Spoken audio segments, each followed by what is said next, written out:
Transylvania Adventure of Simon Quest is a complete throwback title that really does pay homage to CastleVania 2, Simon's Quest. Now, while CastleVania 2 is considered by many to be the red-headed stepchild of the original 8-bit trilogy, it did provide some unique and interesting ideas that really did help move the franchise forward, and in my opinion was a game that helped pave the way for Symphony of the Night.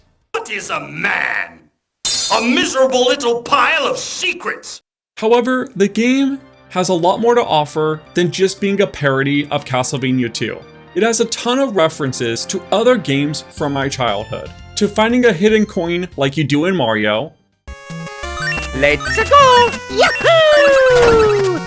Or how about seeing a boss right out of the other franchise that helped spawn the Metroidvania genre? Or how about this? Does anyone recognize this giant, evil, floating head? I'm getting a weird sense of deja vu, as I feel like I've seen this before, as this thing used to chase me through levels, trying to kill me. And Simon Quest does not just have throwbacks to other video games that made me think of my childhood. It also has things that made me remember funny jokes or YouTube videos I saw growing up. I guess you just had to be there to really appreciate it.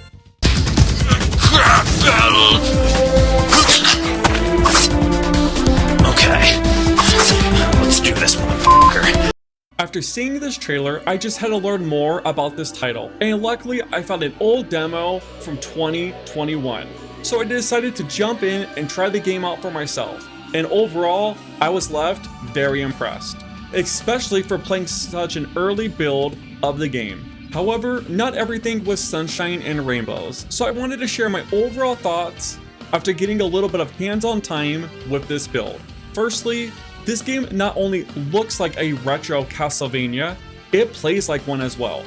You basically have two interactive buttons, the whip attack and the jump. And by the way, just like a Belmont, when Simon jumps, he's 100% dedicated to it. There's no changing direction in midair. Once your feet leave the ground, there's no turning back. You're seeing that leap through till the end.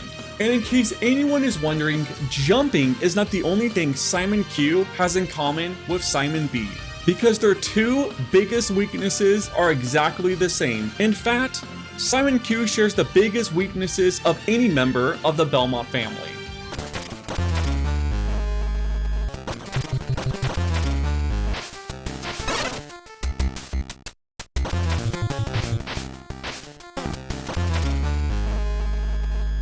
That's right, this fellow vampire hunter has the same weakness as his brethren, for he cannot swim, and when he gets hit he has that annoying knockback effect, which often means getting knocked back into a pit. However, the game does offer some unique features that were not present in the other 8-bit Castlevania games. For starters, we have the slide ability, which is a ton of fun. It allows you to quickly take out weaker enemies, or it's just a fast way to rapidly traverse across an empty screen.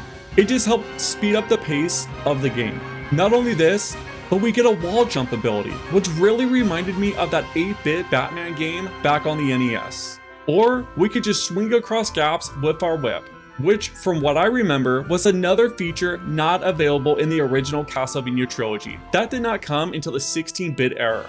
So yes, while the game does look and feel like Simon's Quest, it does offer some nice additions. As for the graphics, while it may look like in an original NES game, it most certainly is not.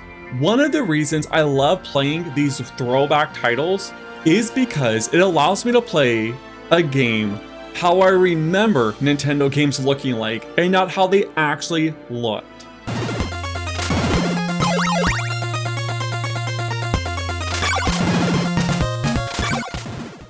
Now, while the graphics are definitely a step up from Castlevania 2, there's one area that definitely needs some improvement, and that is the music. And I know I'm not the only one who thinks this, because in the FAQ, this question is listed. The music sucks. Sorry, I'm not a composer. I will try to get better, though. By the way, I love in this FAQ how it says the music sucks as a statement instead of a question. It's like the developer knows there's a weakness in the game and they're poking fun at themselves. So yeah, the music really is not very good, and it does seem like the developer is aware of it. Hopefully they could work out something else for the final release of the product, because this is a game that's going to be directly paired to Simon's Quest. It really does just need an overall better soundtrack. In fact, even the trailer had better music than what was in this demo.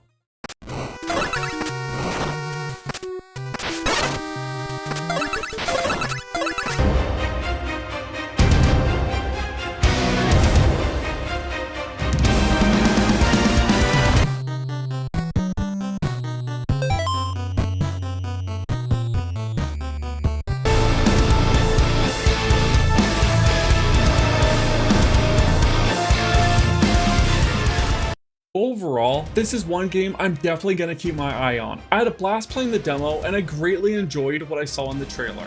And I look forward to playing the final release of the game next year in 2025. So quite a ways off. But I would love to hear what you all think. Is Transylvania Adventure of Simon Quest something you're interested in? What other indie CastleVania games do you guys think is worth checking out? Let me know in the comments below. And if you made it this far and did enjoy the video, let me know by dropping a like. And if you are new, please consider subscribing. As for me, I got a ton of work to do, so I'm gonna get back to the grind and I'll catch you in the next one. Peace.